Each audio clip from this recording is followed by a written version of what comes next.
নমস্কাৰ বন্ধু বান্ধৱীসকল আপোনালোক সকলোকে পুনৰবাৰকে স্বাগতম জনাইছো অন্য এটা নতুন ভিডিঅলৈ আপোনালোকৰ কাৰণে এটা বহুতেই ভাল খবৰ আহি পৰিছে কিয়নো বন্ধু বান্ধৱীসকল ইতিমধ্যে আপোনালোকৰ কাৰণে এডমিট কাৰ্ড মুকলি কৰা হৈছে আৰু যোনটো নেকি এডমিট কাৰ্ড আপোনালোকৰ কাৰণে মুকলি কৰা হৈছে এটো এডমিট কাৰ্ড আপোনালোক কোনটো ডিপাৰ্টমেন্টৰ ফালৰ পৰা মুকলি কৰা হৈছে আপোনালোক যদি ইয়াৰ কাৰণে আবেদন কৰিছিলে তেতিয়াহলে আপোনালোকে কেনেকৈ এডমিট কাৰ্ডখন ডাউনলোড কৰিব সকলোখিনি আজিৰ এই ভিডিঅটোৰ যোগেদি মই আপোনালোকক জনাবলৈ গৈ আছো আপোনালোকে ভিডিঅটো আৰম্ভণিৰ পৰা শেষলৈ চাই থাকিব চেনেলটো যদি প্ৰথমবাৰ ভিজিট কৰিছে তেতিয়ালে চেনেলটো নিশ্চয়কৈ সাবস্ক্ৰাইব কৰি কাষত দিয়া বেল আইকনটো প্ৰেছ কৰিবলৈ নাপাহৰিব তাক ভিডিঅটো আৰম্ভ কৰো তেছা আপোনালোকে যদি আপোনালোকে ইয়াতে অসম পুলিচৰ যেনেকি কমান্ডৰ পদ মুকলি কৰা হৈছিল এবি কাৰণে আপোনালোক 164 টা তাতে যদি আপোনালোকে আবেদন কৰিছিলে তেতিয়ালে ইয়াৰ এডমিট কাৰ্ড ইতিমধ্যে মুকলি কৰা হৈছে আপোনালোকে ইয়াতে চাব পাৰে 17 তাৰিখে ইয়াতে যেনেকি আপোনালোকৰ এডমিট কাৰ্ড আছে হেতু মুকলি কৰা হৈছে আপোনালোকে এটা যাই কিনি আপোনালোকৰ যেনেকি এডমিট কাৰ্ড আছে হেতু ডাউনলোড কৰিব পাৰিব ডাউনলোড কৰাৰ কাৰণে সিম্পলি আপোনালোকে এছএলপিআৰবি যেনেকি অফিচিয়েল ওয়েবসাইট আছে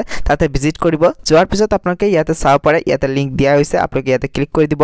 ক্লিক কৰাৰ পিছত বন্ধুবান্ধৱীসকল আপোনালোকে এই ধৰণৰ ইন্টাৰফেস আই যাব অহাৰ পিছত আপোনালোকৰ যেনেকি ফোন নম্বৰ আছে বা আপোনালোকৰ তাত যদি ইয়াতে এপ্লিকেশন আইডি আছে হেতু দি কিনি বা আপোনালোকে ইয়াতে ডেট অফ বাৰ্থ দি কিনি আপোনালোকে প্ৰথমতে লগইন কৰি লব লগইন কৰাৰ পিছত বন্ধুবান্ধৱীসকল আপোনালোকে ইয়াতে যেনেকি আপোনালোকৰ এডমিট কাৰ্ড আছে হেখন আপোনালোকে ডাউনলোড কৰিব পাৰিব যদি আপোনালোকে ইয়াতে ডাউনলোড কৰোতে কিবা অসুবিধাৰ সন্মুখীন হয় তেতিয়াহলে আপোনালোকে ইয়াতে নম্বৰ দিয়া হৈছে হেল্পলাইন নম্বৰ এই হেল্পলাইন নম্বৰ কেইটাত আপোনালোকে কন্টাক্ট কৰি কিনি আপোনালোকৰ যিনেকি অসুবিধা পায় হেতু আপোনালোকে জনাব পাৰে লগত আপোনালোক জনাই থব বন্ধুবান্ধৱীসকল যদি আপোনালোকে ইয়াতে সাব ইন্সপেক্টৰৰ কাৰণে আবেদন কৰিছিলে তাৰো বন্ধুবান্ধৱীসকল এডমিট কাৰ্ড অতি সোনকালে মুকলি কৰা হ'ব যদি আপোনালোকে আমাৰ এই চেনেলটোৰ লগত জড়িত হৈ থাকে তেতিয়াহলে আপোনালোকে আপডেট কেইটা সকলোতকৈ আগতে পাই থাকিব সেই কাৰণে চেনেলটো যদি এতিয়ালৈকে আপোনালোকে সাবস্ক্ৰাইব কৰি ৰাখা নাই তেতিয়াহলে চেনেলটো নিশ্চয়কৈ সাবস্ক্ৰাইব কৰি ৰাখিব আৰু কাষত দিয়া বেল আইকনটো কিন্তু প্ৰেছ কৰিবলৈ নাপাহৰিব তাক আজিৰ এই ভিডিঅ'টো ইয়াতে সমাপ্ত কৰো